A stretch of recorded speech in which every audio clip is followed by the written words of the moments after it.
एकदम बिहार वाला अंदाज में कि होते सवेरे सैया अजय हो बजरिया कि चढ़ते नवरात्र घर है मयूरिया चुनरिया ले ले अइहा चुनरिया ले ले अइहा। कहाँ से आइए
खैरा के बाजार से सैया चुनरिया ले ले छपरा से सैया चुनरिया ले ले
कौन आई?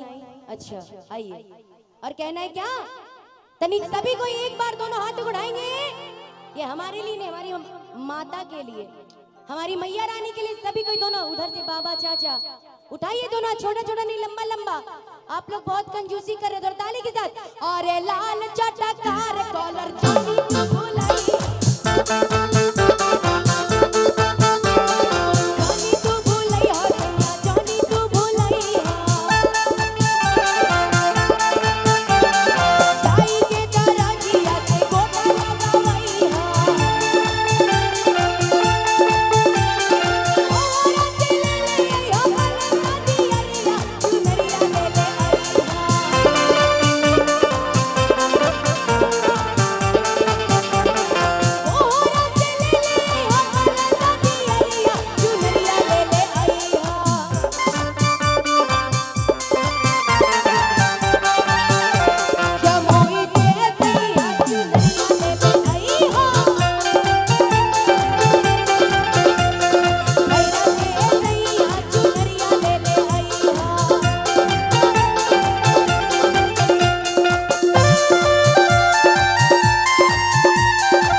चुंदरी कौन कौन चढ़ाना चाहते हैं हाथों को उठाएंगे और एकदम फाइनली ताली के साथ।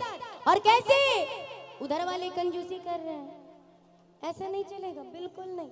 उठाइए दोनों हाथ और कहना है क्या कि अजी लागल दशहरा के मेला।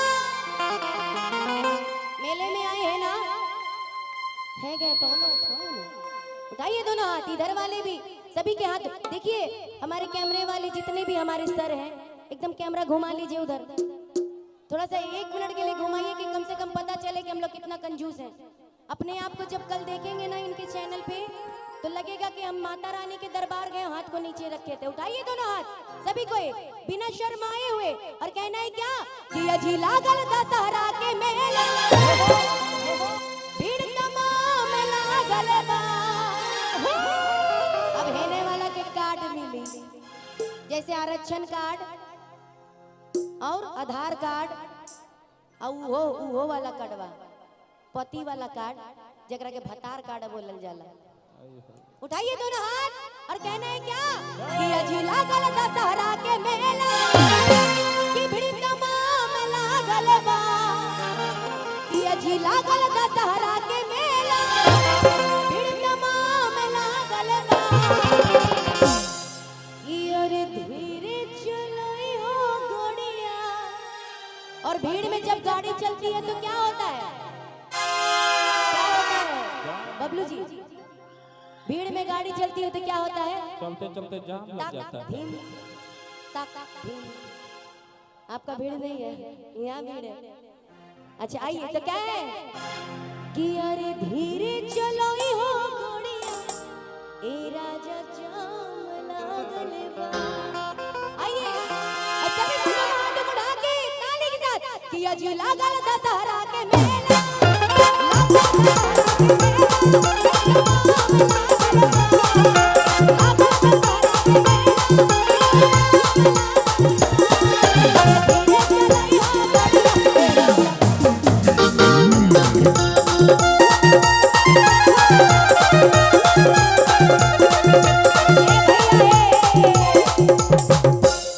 इधर वाले धुल्ला धुल्ला कर दिए हैं, हो गया ना धुल्ला धुल्ला।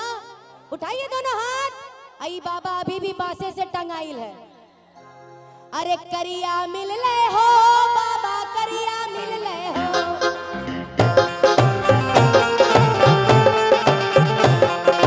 करिया मिल लेना बाबा, करिया मिल लेना, जीवा गौरा के दिलवा सभी।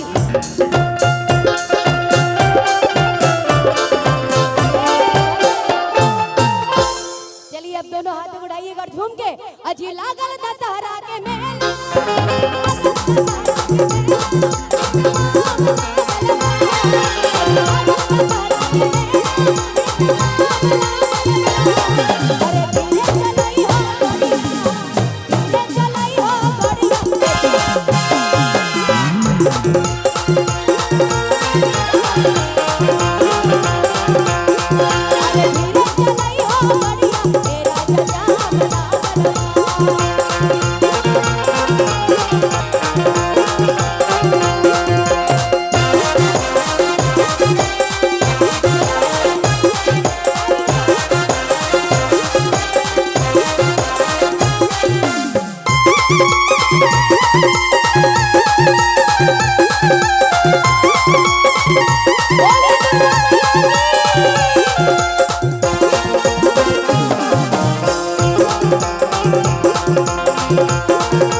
बोलिए दुर्गा मैया की।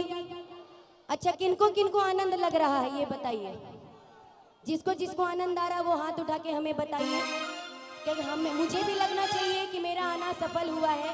तो बोलिए माता रानी की, बोलिए सच्चे दरबार की, बोलिए शेर वाली मैया की, बोलिए श्री देवी की। देखें ध्यान किधर है, श्री देवी की भी जय। छोटी सी परीक्षा है कि आप लोग का ध्यान कितना मगन है। आइए